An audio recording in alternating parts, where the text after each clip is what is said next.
everybody. It's been a little hiatus going on for lots of different reasons, but welcome back to the RFL podcast.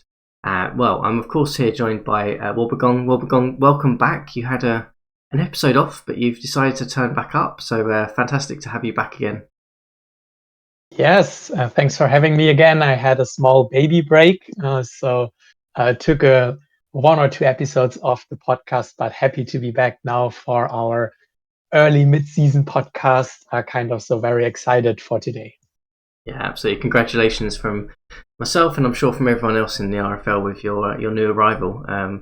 Hopefully, you'll be getting some interesting assistant GM tips off of them very shortly. You never know, but let's dive in. We're obviously going to talk a little bit about the mid-season, and we're going to talk a little bit about a couple of different topic areas that we're going to discuss later. But I think before we do that, Wobbegong, I think there's a couple of interesting news items that we just want to kind of flag to the general managers and the owners across the RFL. And I think first one's impact myself and you in terms of two team bits of news. So obviously, on my side, the Baltimore Colts will become the Indianapolis Colts as of next season. Reason for that from my side was basically keeps in line with historic names and historic sort of changes of cities and teams. And also it's quite nice to have a bit of a fresh history start, in my opinion, with the Colts. But obviously you also had a decision in terms of the helmets and the colours, and do you want to just take the viewership through that? Yeah, so originally the idea was to switch to red helmets in real life because of the interceptions that were thrown by Joe Ferguson, because every other team in the division had white helmets. So that was one reason to switch to the red helmets. So for me, two reasons why I decided to stick with the white helmets is basically I don't have Joe Ferguson anymore. He's on the Eagles now. And my quarterback, Stout, does not have that much or that many problems with interceptions. A second reason, I just want to keep the helmet with which I won the Super Bowl. So two reasons against switching. So I decided to just keep the white helmets. I'm getting used to them, and I really like that. I think white looks clean, so there's no reason for me to switch. Easy decision on my side. Great. And then we've got a couple other bits of news. First of all, for anyone who has noticed, M. Bryant, one of the notorious modders across the Wolverine Studios forums, has put together a really awesome set of fields for our historic timeline. So anyone who's watching the games, or if you're not, go and watch them in the 2D view, because they're fantastic, and it's great to see that we have an actual field set representation of our era. So thank you very much to M. Bryant for putting those together. They look absolutely awesome. I definitely enjoyed watching the Colts' recent game, despite the performance with that field. And then the final bit, sort of worth mentioning, and we won't dive too much into it today, but just to let everyone know that the latest draft class is up on the in the game. So for anyone who wants to go and look and see about the 84 draft, me and Wobbegong were just talking about this before we joined. We don't know much about this class really, other than the certain quarterback Steve Young is sitting in there somewhere. But we'll have to go back and research it ourselves and put together a bit of a better quality episode to talk about that draft class in the future. But we wanted to make sure that everyone knew that the class was in there. You can go and look. It's all set up, all ready to go. So anyone who's thinking about draft picks already this year, got a top pick, or maybe teams not performing as well, go and have a look, because there's probably some talent sitting in there somewhere. But Wobbegong, we've got to go and have a look at that, I think. Yeah, pretty much. So in the off-season is coming closer, we will evaluate the draft class, of course. You mentioned Steve Young. It will be very interesting to see how trades about the first overall pick will be in next year's draft class, with only one elite quarterback from what we know today. Will be very interesting to see. But as you said, there are still a lot of games to play. A new Super Bowl winner to be determined. And after that, we can dive into the off-season. But yeah, everyone who's interested in that can already take a look at the new draft class. Yeah, and I mean, you won't see this, but I've just chucked up on the screen Steve Young. And if anyone's interested in the draft class, just to give you a sense of what we're going on my scouting report, which obviously has no actual scouting applied to it yet, apart from sort of the coach's view, is all A+ in everything. 38.4 sort of Same coach grades. Okay, so yeah, I think he's going to be pretty good. Apart from that, we don't know anything about this draft class, though. But congratulations whoever gets number one pick. If that is the case, we could be looking at another elite quarterback there. But yeah, let's talk a little bit about mid-season. So we are sort of approaching that point rapidly now.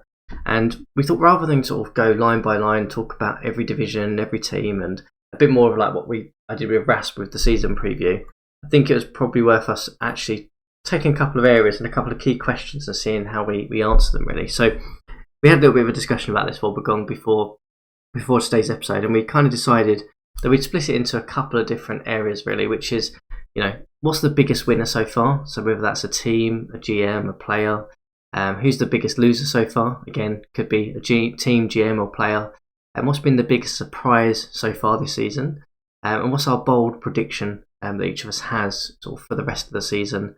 As well as a most improved player debate. So who's the player that's really standing out, sort of making leaps and strides in terms of their performance this year versus maybe last season or previous seasons? So I think we'll start with the positive. Let's start with the biggest winner so far, Wobbegong. I mean, who have you got on that list? Is it a team, a player, or a particular general manager that you want to give a shout out to? This was the most difficult award for me to choose because there's so many really, really good teams, and we will talk about most of these teams later today. I also could not decide on a specific player or a GM. So I decided to go with, for me, the easy route and just say the whole 1983 draft class is the biggest winner for me so far. I can't remember a draft class with that much of an impact, to be honest. If we look at the rookies, of course, the top rookie QBs come into mind: Dan Marino, John Elway, and Bobby Hibbert, and we will talk about him later. Just mentioning his name here because the third best quarterback was Jim Kelly. He already has 3 touchdowns, but also already 6 interceptions. So it will be interesting to see how Washington manages him and if they have a chance at maybe the division title. Still anything open in the NFC East. So really, really good rookie QBs who are already up there in terms of overall and performance. We have, of course, also some impact rookie running backs. Eric Dickerson, of course, now with the injury, but had a great start to the year. Kurt Warner from the Packers had also a really good year. Roger Craig was one of the reasons why the Seahawks had that great of a start to the season. 3-0, now 3-3, but still Roger Craig, really good running back. Rookie wide receiver, also a very big topic. We had 3 really good ones in the first round, and they all lead the rookie wide receiver, here in receiving yards. Tight end, not that great of a class. O-line looks great, but one player I specifically want to mention is Leonard Marshall, edge rusher for the Jets, who already has 12 sacks on the year, which is just incredible. So we have so many impact players, and we talked about the draft class right after the draft, that it was a really, really good one. Many impact players, and after 6 weeks, that's what we're already seeing. Many impact players. Will be interesting to see who gets offensive player of the year and defensive player of the year. And also, we mentioned the draft class for next year. I do not expect that the draft class will be that great compared to this year. Maybe this will be a surprise, but at least to my knowledge, I can't remember a better class than the 83 draft class. So that's why I chose the 83 rookies as my winners of the season so far.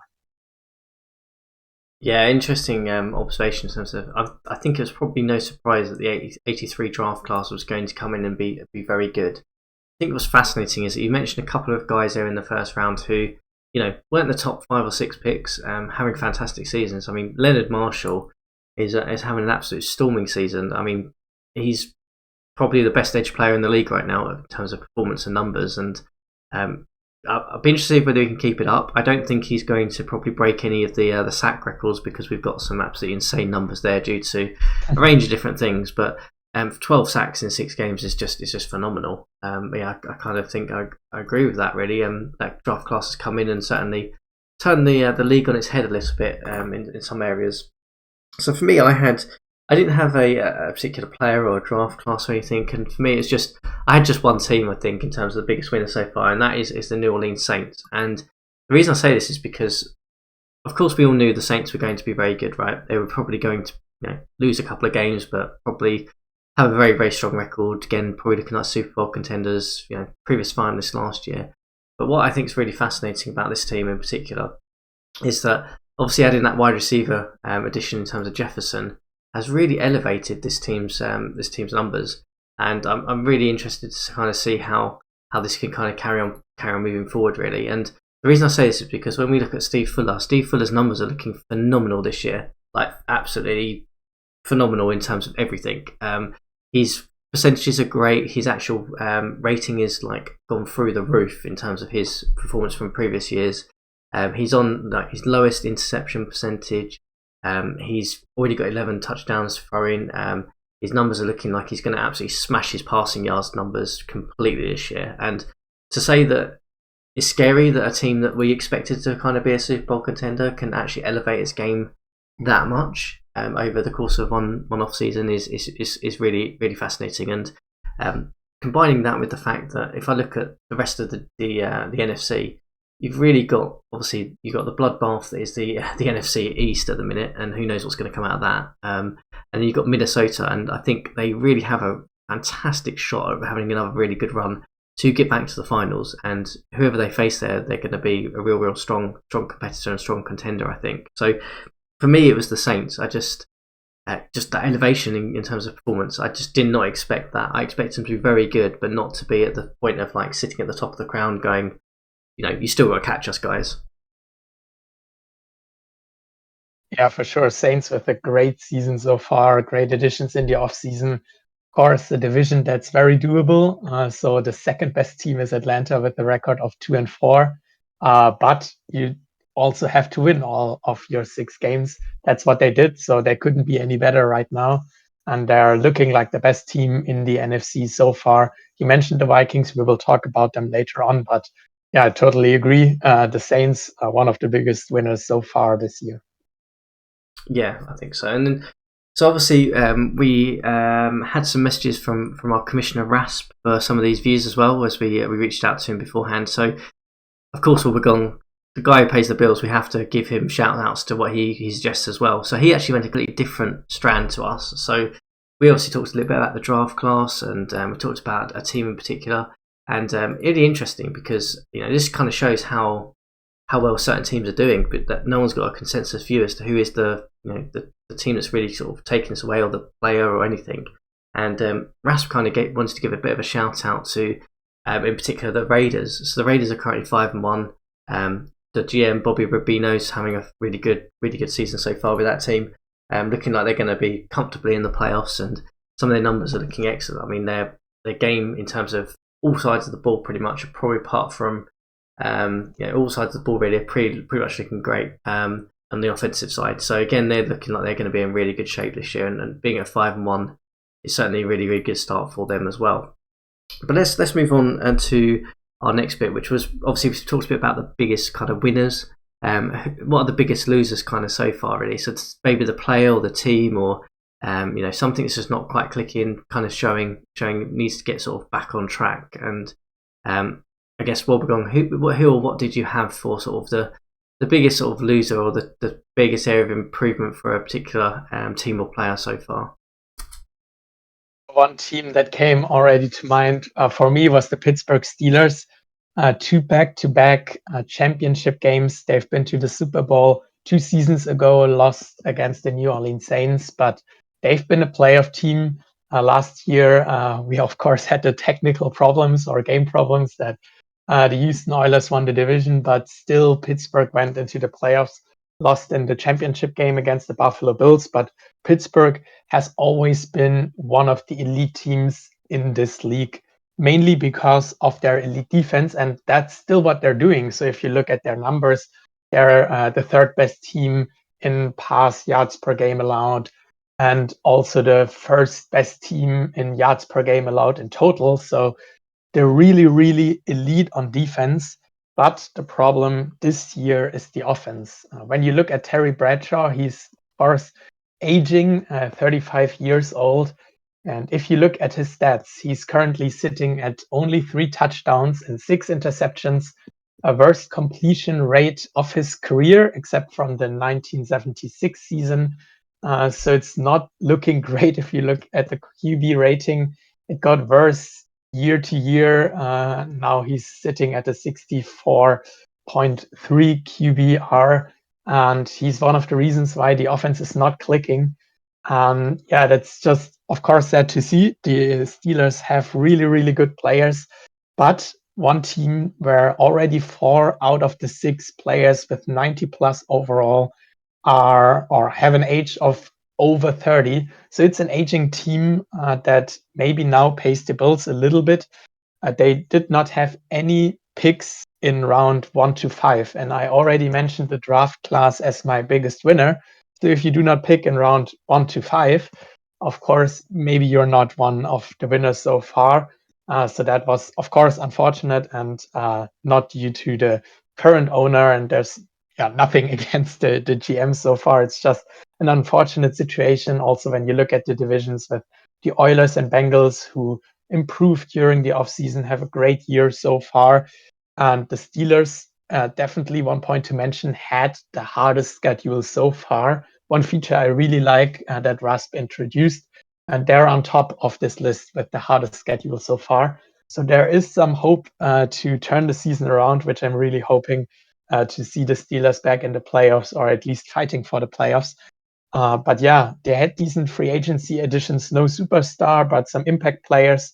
And of course, one discussion we already had on the Discord channel was the trade for wide receiver Carr.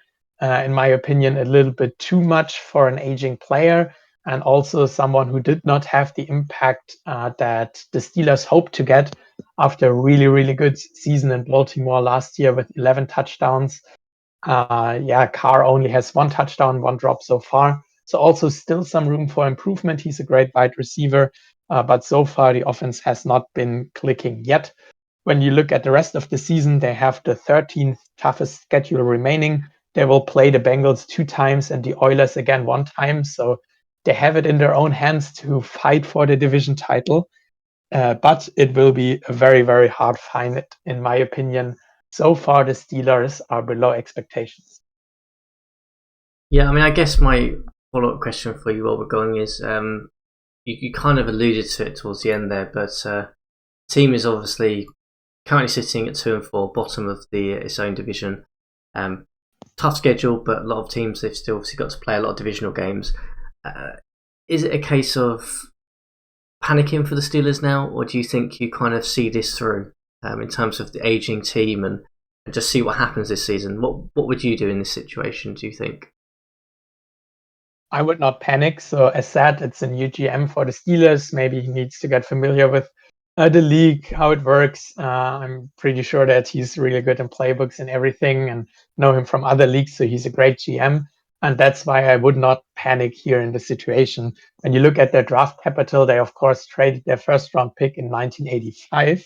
But next year in the 1984 draft class, they have 2 first round picks, 3 second round picks, actually. So they have draft ammunition to get the roster better. So maybe it's just kind of figuring out the playbook. And as always said in our very first episode, when we talked about my strategy with the Bills, in the NFL, it's really not that bad to be bad for 1 or 2 seasons. They have their own first round pick. So if it's not their year, who cares? They have a high first rounder. They can draft an impact player and add to this really quality roster. So I would not panic and just trade away your first round pick for another player that could maybe get you to 500 or fighting for the division title, but there's no future. So of course it looks not that great so far, but I still believe in this team. I still believe in this defense. They have really quality players. Maybe it's just not their year. So far my biggest loser, but that does not mean that their future is not bright. So it'll be interesting to see how the GM manages to get the Steelers back on the winning road. Yeah, absolutely. I think they've got some really, really interesting games outside their division to play as well, which will give them a good sense as to where they are in terms of standing by the end of the season, certainly. I guess in terms of my biggest loser really was a particular player, and everyone can see I'm clicking over to Miami now, and of course I'm going to talk about Eric Dickerson. So Eric Dickerson, as we mentioned at the beginning of this, had a phenomenal start to the season. He'd already sort of posted 450 yards. He was averaging over 100 yards a game, which is elite category certainly. Really, really good numbers, 5 touchdowns already. So he was looking like a really, really good, vital piece of the Miami Dolphins offense. Unfortunately, he suffered a broken wrist, which means he's probably going to be out 6 to 8 weeks, it looks like at the moment, which basically puts him in my biggest loser category, because I think we alluded to, but if he'd have probably played most of the season, he'd have been a contender for the Rookie of the Year award in terms of offensive Rookie of the Year. I think his numbers would have certainly been up there. He, times this out, he'd probably had 20 plus touchdowns. He'd probably had, a really nice set of sort of 1,500 to possibly nearer 2,000 yards, depending on matchups and things. So he'd have had a good set of numbers already. And unfortunately, it's not going to work out for him. So his rookie season is going to be curtailed by this injury. He probably will be back towards the back end of the season, but at that point, he's probably going to be out of the running for any award, and going to certainly have a chip on his shoulder going into next season. But for me, he's the biggest loser so far this season, and it's really unfortunate for Miami. It's a really frustrating thing to happen when you pay the capital to draft someone like him, and he becomes a key part of building with Marino and co going forward. But positive thing, I guess, is that he will be back. Just unfortunately, it's probably going to impact their season this year, and probably mean that the Dolphins are not necessarily going to be at the top echelon of the AFC, I think, this year because of this injury. I totally agree. We will talk about Miami in a second again, but this, of course, blows. Injuries are always bad, and if this is one of your highest performing offensive rookies, next to your QB, you have the best QB or rookie QB so far and best rookie running back. They paid a lot to get him. So, of course, it hurts to see some of those impact players not on the field. So a tough blow for Miami. Totally agree with this as the biggest loser. Unfortunately, injuries always happen. Yeah, they do, unfortunately. That's just part of the game, even if they are frustrating at times. But let's just quickly touch on Rasp's sort of biggest loser. And he wanted to call out Detroit. So Detroit had started 2-4, and we're probably going to talk about the quarterback of Detroit a little bit later on as well in one of our other categories. But fair to say they started slow, is what I would describe. And if anyone who knows Stuart's GMing through multiple leagues, his teams have a notorious capability of starting very slow and then winning 9 to 10 games straight, and then all of a sudden it looks fantastic how they've done this season. So kind of what Rasp alluded to, I think, when he sort of messaged across to us. He sort of said, Detroit, you can see them struggling now, but they're already starting to bounce back with their latest win against the Cardinals, who are very, very good, a good roster, good franchise this year. But not surprising in terms of anyone who knows Stuart that the team's going to start slower. He builds up the playbook and strategy as he goes through the season, and then they completely finish the season strong every single time. But just to give a sort of shout out that they kind of started slower as expected, and sort of drops him into this category of probably. Everyone expects the Detroit Lions of the RFL to kind of always be a good team and be there or thereabouts. And 2-4 probably means that they're not necessarily there at the moment. That's fair. Tough decision with Minnesota leading the NFC Central. Detroit, they have really good pieces, and we already highlighted them in our off-season episode, or I highlighted their strategy with Bobby Hibbert in the second round and trading the first round pick for impact players. So will be interesting to see if they can already turn around this year, or if they are a team to watch out for next season. Yeah, absolutely. So let's move on to our next topic area, which was sort of the biggest surprise this season. And I'm going to kick this one off really and sort of say, I'm going to take it back to our own division, the AFC East. On our sort of season previews, we talked a lot about Buffalo, Baltimore, Miami, who's going to be there or thereabouts, and we talked a little bit about the Pats and co. But I mean, I don't think anyone expected the New England Patriots to be 6-0 at the start of this season. So absolutely phenomenal job that's being done here. They do have a lot of good talent, like most of the division, but I just want to give the viewers really a sense of who they've beaten so far. So it's not a case of beating out division teams. They've beaten the Dolphins, who we expected to be very good, albeit probably Dixon was injured. They obviously beat myself, the Colts, quite convincingly by a couple of touchdowns. They beat you by just under a touchdown as well. And they obviously beat the Dolphins in a fantastic opening Sim 1 season game, which was great. So, they have comfortably beaten teams in our division so far, and full hats off to the Patriots. They are 6-0, looking like they are probably going to be up there as a contender so far. And it's not necessarily just because of because of the other teams around them being necessarily sort of poor or anything like that. They've beaten some very, very good teams, in my opinion, to kind of get up to that sort of unbeaten record so far. And the likes of Steve Grogan is having another really, really good season. The actual offensive numbers for the team look very good. They're also looking really good on the defensive side in terms of their ability to kind of stop the rushing game. So the Patriots are looking really, really nice, and I think it's going to be really interesting to see how they go as they continue to move through the season. I think looking at the division in particular, you're obviously a couple of games back off of them now. We're multiple games back off of them, and we've already talked about the Dolphins kind of probably not necessarily being there now due to the Dixon injury. And we know the New York are probably going through a bit of a retooling phase, but I guess the only unbeaten team alongside them at the moment is the New Orleans Saints in the NFC. So, how do you see that sort of stacking up? Was it a surprise for you, and how do you see the Patriots kind of looking like contenders at the moment? That's the easiest transition ever for me, because my biggest surprise is the whole AFC East. Similar reasons to what you mentioned. I mean, Shark is doing a really, really good job as a GM for the New England Patriots. They won the league in the past, and now they're showing off why. So, of course, we talked about the AFC East. And when thinking of the AFC East, we have 3 teams out of the 5 teams that already won the Super Bowl. One of the toughest division, and there's always the battle between NFC East, AFC East. And to be fair, I expected the AFC East to look way more similar to what the NFC East is looking now.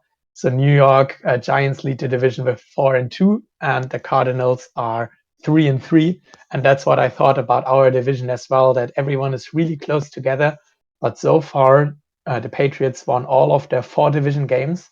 So very, very impressive. And yeah, I mean, heads up to them. They have to be one of the favorites for the Super Bowl title.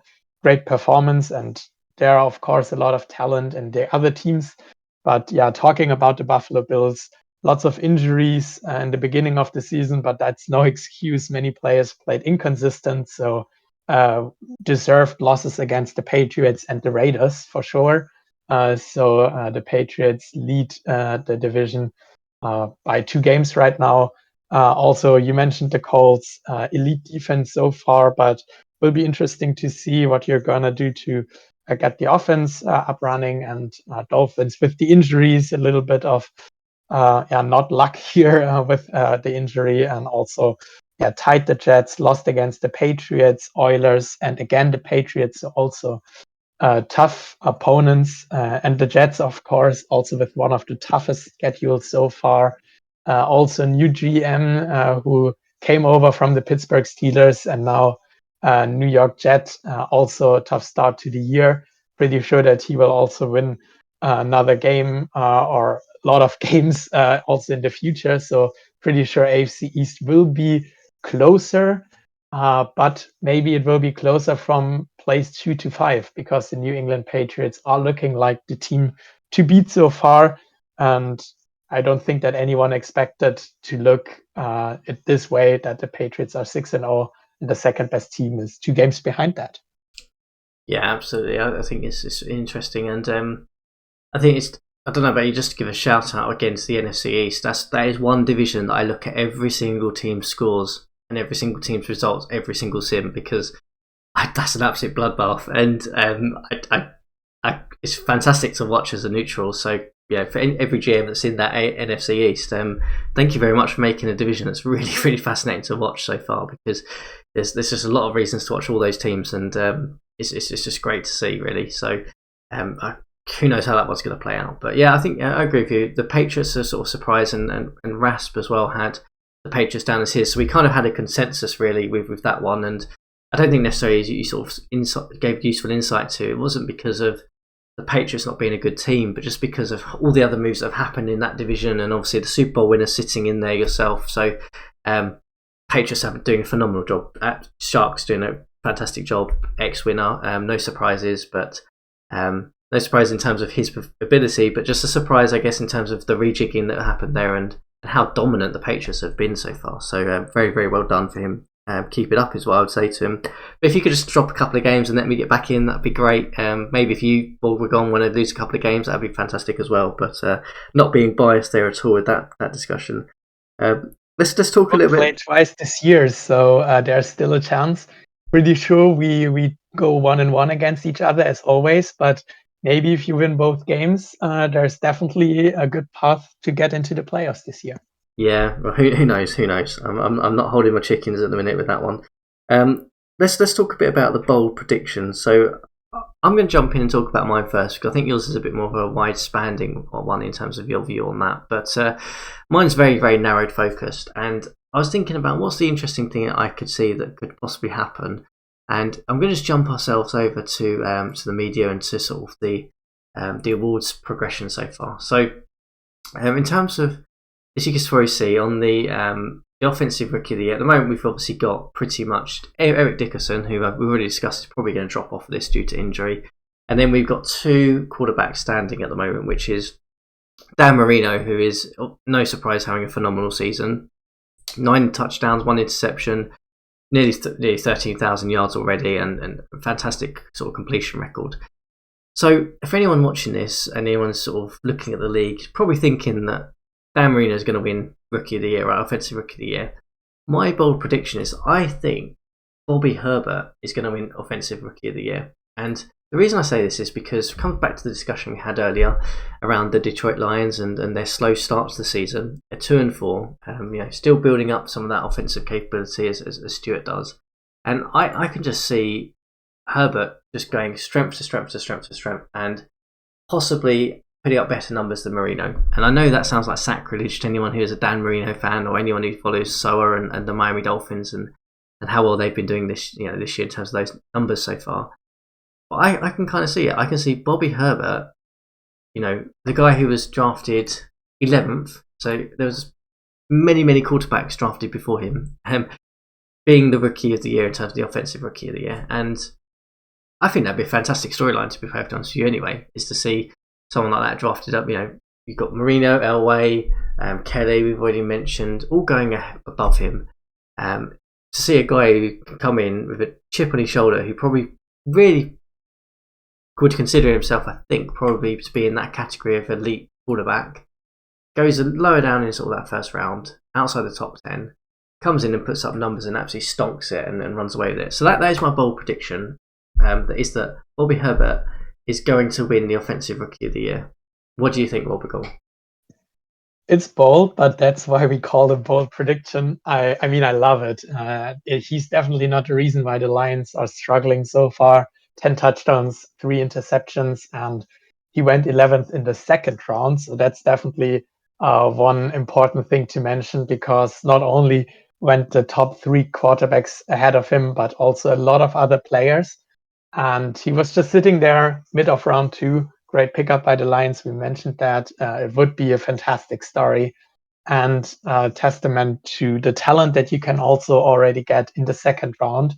Great pick by the Lions. And if you are correct with your prediction that Stewart will turn around his season and get better, Bobby Herbert has to be the reason, right? Yeah, he does. And yeah, as he says, I just love the thought of a second round pick in one of the deepest and most elite draft classes we've ever seen and might see for a little while, that a second round pick could win the Offensive Rookie of the Year. I think that's just, I'd love to see it happen. I'd absolutely love to see it happen. But yeah, what's your bold prediction then going for the rest of the season? I hope it's bold enough, because right now I would say the favorites to make the Super Bowl are the New Orleans Saints and the New England Patriots. You can, of course, talk about the Dallas Cowboys in the NFC East, who are up there all the time and having deep playoff runs. The Houston Oilers are looking great, but there are so many other teams that are looking great. Some of them we already mentioned, and that's why my bold prediction is we will get a new Super Bowl winner again this year. So last year, of course, the Buffalo Bills won it for the first time. The year before that, the New Orleans Saints won it for the first time. And I think this year we will get another first-time Super Bowl winner. That means no Dallas Cowboys, no New Orleans Saints, no Buffalo Bills, no Miami Dolphins, no New England Patriots, no Houston Oilers. I hope I did not forget anyone, but these are some elite teams, and I think it will be maybe one of the 4 teams that I'm going to mention right now. One of them, we have to talk about the Bengals. They're really keeping up with the Houston Oilers so far, so looks like it's a battle between the Oilers and the Bengals. We talked about the Steelers earlier. The Bengals have an elite defense, lost against the Oilers. That's the only loss so far, but they looked really, really good against other teams. And will be interesting to see if they can keep it up. They had a really, really good offseason and really good stats so far. Steve DeBerg is playing really good at quarterback. He got traded to the Bengals a few years ago and had some great seasons. This season so far looks to be the best one. And also, Dwight Clark, wide receiver, is playing really good. They have so many good players on the team. I, of course, have to talk about Alfred Jenkins. He has been my wide receiver for the last few seasons and now traded to the Bengals. He's definitely what they wanted him to be out of this trade. 4 touchdowns already, nearly 400 yards, quality wide receiver, great impact player for the Bengals.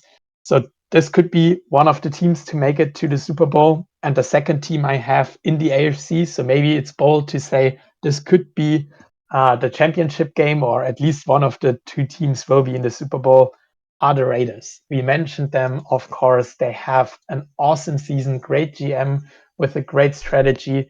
They have by far the best offense in all categories, running, passing. They look awesome. Doug Williams is great. And defense is also decent so far. They have the easiest remaining schedule. So you have to have the Auckland Raiders as the number 1 or number 2 seed in the AFC.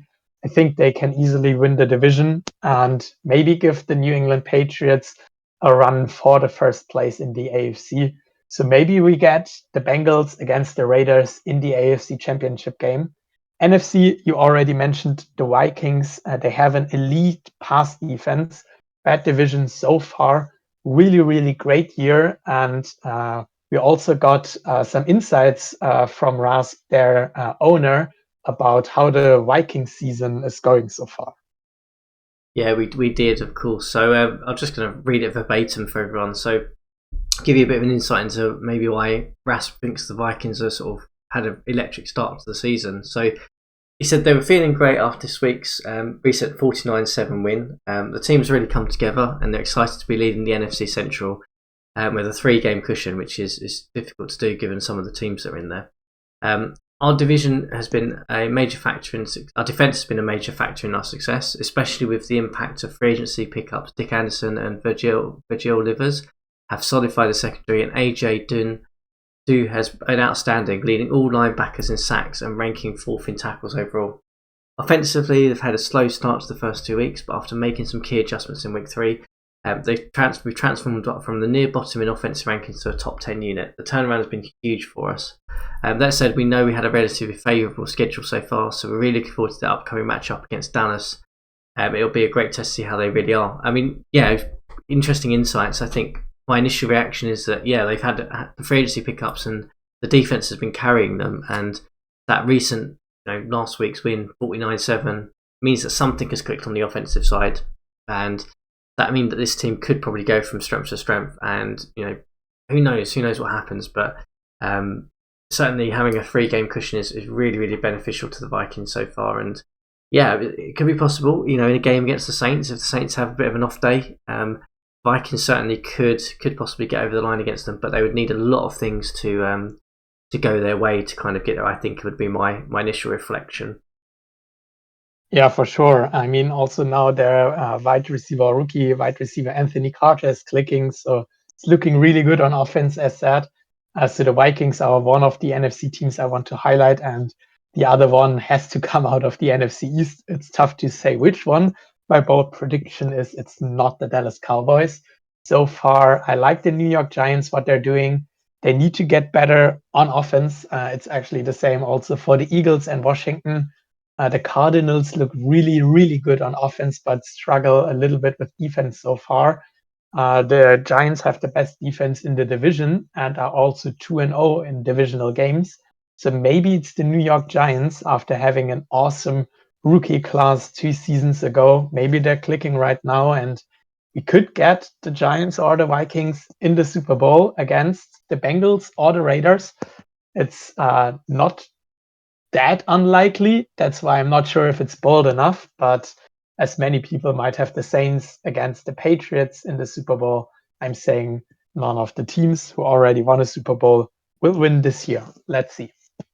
I mean, statistically, the odds we're possibly looking at now will be in your favour because a lot of those top seeds or a lot of those playoff seeds are going to probably be non-Super Bowl winners. So maybe it could possibly stack up that way, and it'd be awesome for the league if a non-Super Bowl winning team could win it. It just gives a great sense of the competitiveness and a sort of league parity that kind of goes across the top end of the spectrum, really. So yeah, I think it'd be great to see. I'm sure the Saints, the Patriots, the Dallas Cowboys, and so on will be shouting down the mic at us at this moment in time, going, "That's not going to happen because we are by far better than anyone else." But there we go. That's just the way it happens.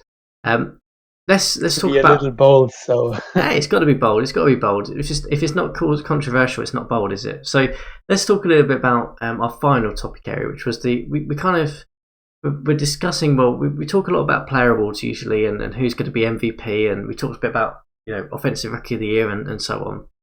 And that's fine, but we can talk about that later, right? When we get towards the end of the season about performances and so on. But let's talk a little bit about the most improved player we think so far this year, and maybe that's a player who has possibly made a huge improvement from last year to this year, or previous seasons to this year, or got an opportunity to shine and has certainly taken it. And my pick is we're going to go back to the Cincinnati Bengals and talk about a guy you briefly mentioned in your sort of overview piece on your bold prediction, but that is none other than Dwight Clark. So Dwight Clark has, to be fair, he's been around the league for a few seasons now. He was drafted as sort of a top pick coming in, number 9 overall, but never really got it quite off the ground in terms of his numbers, to be honest with you. Always sort of filtered around kind of that, I would call him like a wide receiver 2-3 option kind of thing. Never the elite focus guy.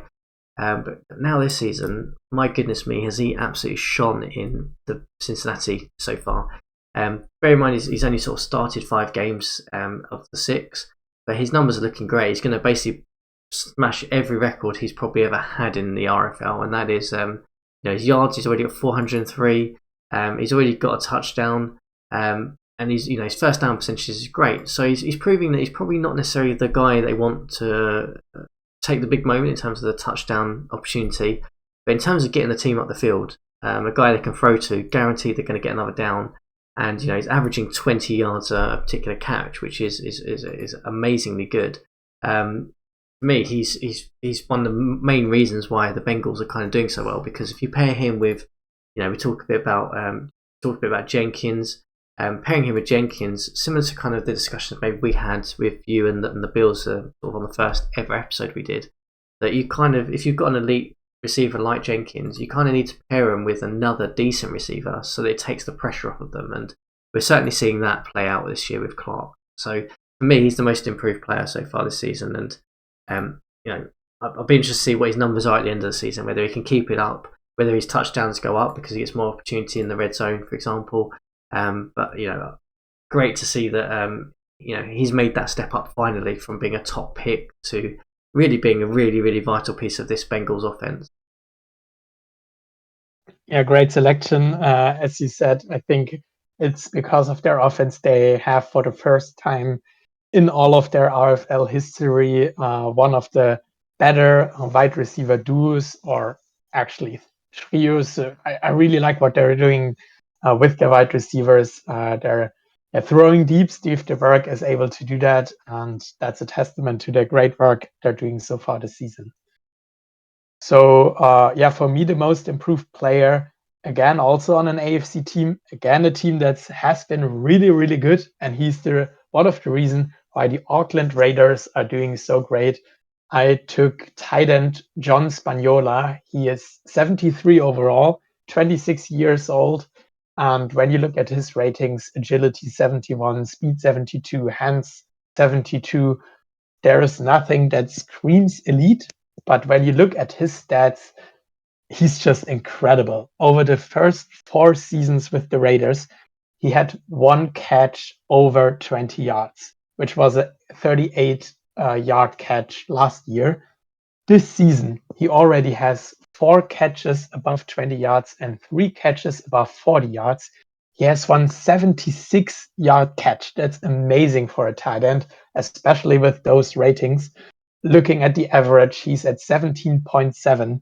In the first 4 years, he has always been between 6.4 to 7.8. So it's more than double the amount an average. So great target so far. He is already, after 6 games in which he started 3 games, he's already higher in yards than in any other season where he played. That's incredible. Same with touchdowns. He already has 4 touchdowns. His best was 3 touchdowns the year earlier for the whole season. 3.0 catches per game and 53.2 yards per game. These are just elite numbers. Also first down percentage at 50%. He's incredible, and not only for the Raiders, but when you compare it in the league, he's 3rd in yards in all of tight ends and 2nd in touchdowns.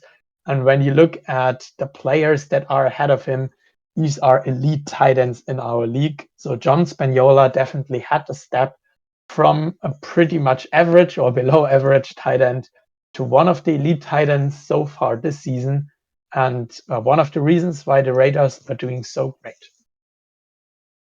Yeah, it's a really good shout out to a player who's maybe been hidden on the roster previously and is now getting some decent volume and really making the most use of it. A really great shout out for him, really, and looks like he's going to be a real key focal point for the Raiders going forward in terms of those receiving numbers. Fantastic shout out for him. But that kind of brings us to the close in terms of the mid-season, sort of early mid-season review piece in terms of a couple of different areas we wanted to talk about today with Wobbegong. But is there anything else you wanted to mention before we close out this episode?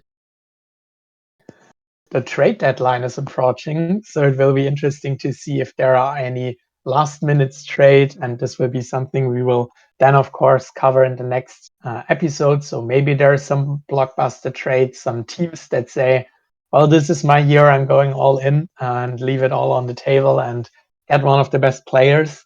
I don't know what's going to happen, but will be interesting to see if there are any big moves at the trade deadline, or if everyone says, well, I'm happy with the team, I'm happy with the direction we're taking, whether it's rebuild, retooling, or going for a championship run. So that's definitely one interesting storyline to follow.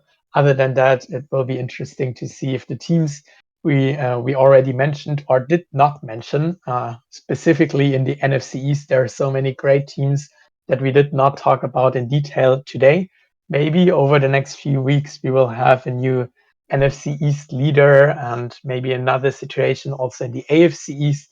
I do not see the Patriots struggling as of right now, but you never know what's going to happen. So it will be interesting to see how the standings look like in a few weeks when we talk about the season again. Yeah, absolutely. I mean, I think for me, the only thing I wanted to mention was that it's fantastic that no one's sitting there on 0 wins. It's great to see that there's at least every single team has got a win this season, which means that there's no one sort of completely bulking the season, completely letting it go. Everyone is still trying to win games, which is just great to see. Absolutely, Wobbegong. We will be back next time to talk about the trade deadline, and who knows what trade's going to happen then. No murmurings yet, as I can sort of see in terms of anything massive, but we're still quite early in that respect. So, yeah, absolutely. We will be back next time to talk about trades, trade deadline, chaos, and who knows what happens in division standings. That NFC East is going to be fantastic to watch. And Wobbegong, it's been great to have you on. We'll be back next time to talk a bit about the trade deadline. Yeah, thanks everyone for watching, and see you next time.